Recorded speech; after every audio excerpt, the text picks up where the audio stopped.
Jon is what I would describe is there's human beings that have different temperament and different minds and different mentality and a ruthless competitive drive that's almost terrifying to the ordinary person.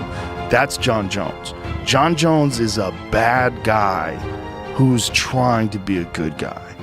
Right. But that guy was the GOAT. I think if you look at Jon Jones's early career, right? Jon Jones wins the title in 2011, and from then on has fought more fights as championship fights than he has other fights. So he's the most accomplished for sure. Beats Mauricio Shogun Rua, who's a legend. And then the way he dominates all these other fighters, up until you get to Alexander Gustafsson, you could make the argument that he had a similar career. Jon has tiny calves. Yes. They're tiny. They're like almost non-existent. It's the craziest thing. And he works out. Oh, just powerlifting, deadlifting, squats. Yes. Calves are still tiny. He's got like literally the perfect frame for fighting because he only has muscle where he needs it. It's like he's designed in a lab. Like if you wanted to design... Well, Jon's fight IQ is insane. Insane. The guy developed a spinning back kick at 36. Didn't have a spinning back kick his whole career. And then all of a sudden knocks out Stipe with a spinning back kick for the heavyweight title. And did a lot of his career partying, which is even crazier. One of the things he said to Daniel Cormier, which is one of the coldest things anybody's ever said. He said, I beat you when I was on coke. I beat you after a weekend of back-to-back weekends. Came one, your ass the next. It was great. He didn't just come back, he returned looking like a blueprint for destruction. Joe Rogan saw the latest photos and went quiet because Jon Jones didn't look bloated. He looked engineered. Shoulders fuller, back wider, waist still narrow, the same reach that has humbled champions. People clown the tiny calves, but that's Jon's strange physics. Power where he needs it, nothing where he doesn't. Built like a lever system, set to break whoever stands across. After a Thailand tune-up and strict eating, the heavyweight frame looks less like an experiment and more like a threat. Rogan kept circling one idea: fight IQ. Plenty of heavyweights get bigger, almost none get smarter under pressure. Jon is the guy who adds a new weapon late in his career and makes it look like he's had it since amateur scraps. Stories swirl about sudden improvements, about timing switches flipped mid-round, about game plans rewritten between breaths. The pattern is hard to miss. He experiments, downloads, and punishes. Even when life outside the cage went messy, the man inside carried a cold, grinding clarity that made world-class opponents look like they wandered into the wrong division. Now the target is Tom Aspinall, the heavyweight who refuses to move like one. He steps in like a middleweight, snaps combinations as if he's late for a train, and vanishes before counters form. British cool, pistons for hands, traps disguised as feints. Coaches bragged about his acceleration for years, and the division finally learned what that means when the door locks. He stacks quick finishes, ends nights before they begin, and leaves almost no tape of slow rounds. He is the interim king with a sprinter's rhythm, and he's been asking for the undisputed crown without blinking. Money always crashes the party. Rumors suggest Jon asked for a number big enough to make other divisions stare, something around the kind of purse reserved for crossover stars. Reports claim the UFC listened, recalculated, and leaned harder toward the matchup. Every new line sparked argument. Some fans yelled that he was stalling. Others insisted he was negotiating like a champion who knows his worth. Rogan's view stayed practical. You don't become this accomplished by making dumb choices. If he's pushing for terms, it's because the risk deserves a proper price, and this risk is the fastest giant in the sport.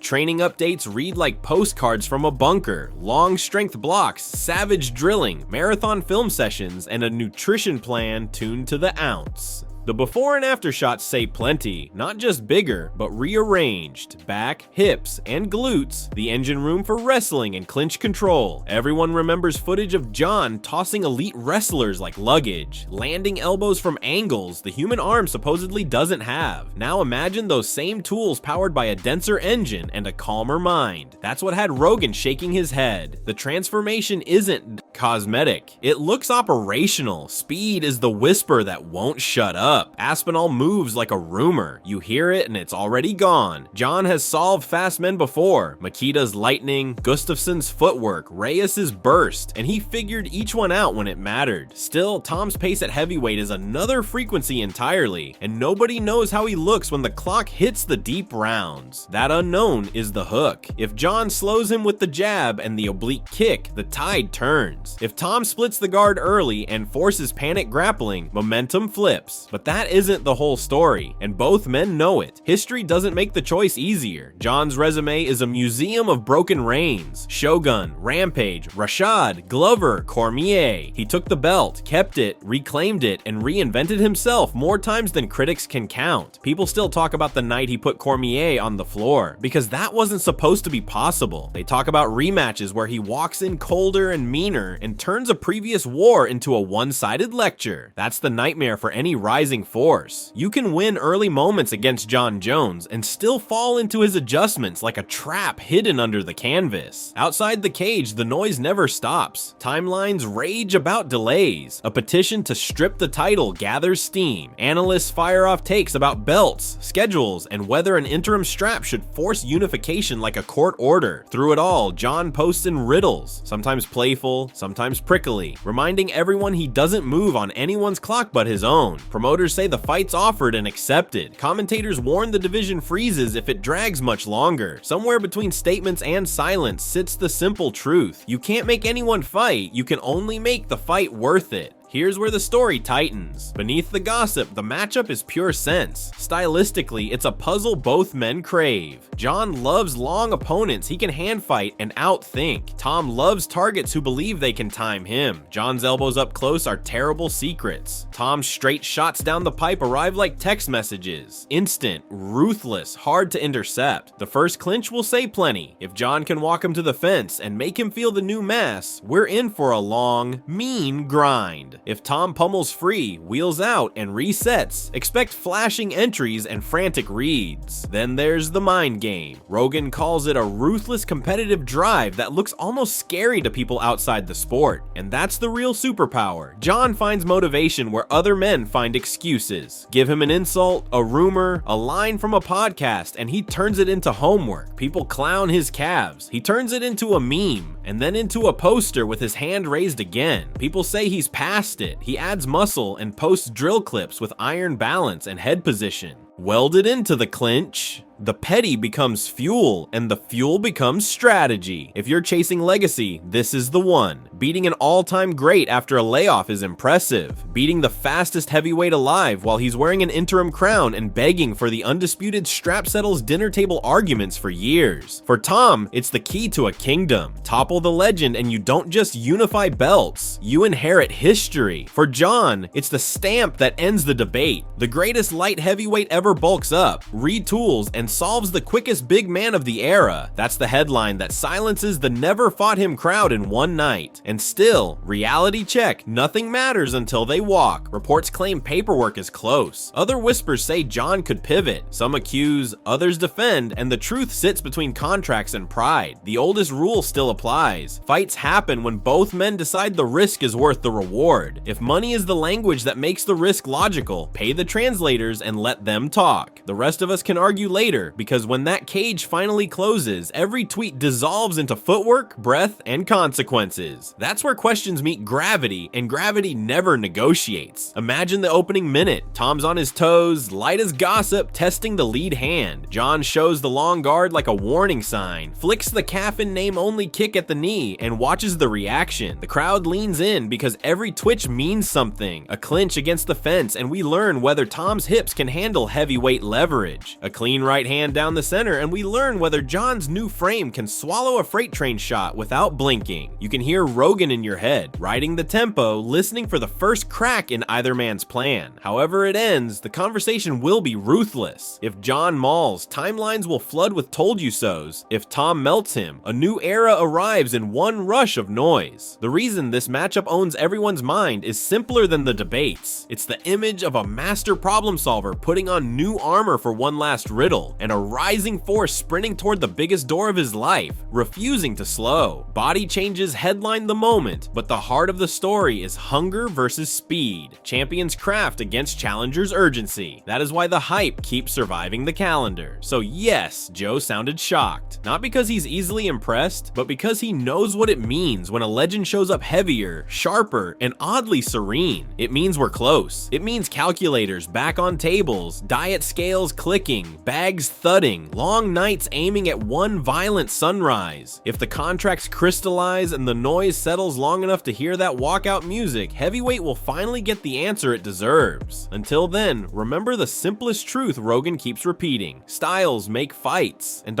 these styles refuse to miss. The countdown feels real, even with all the chatter outside.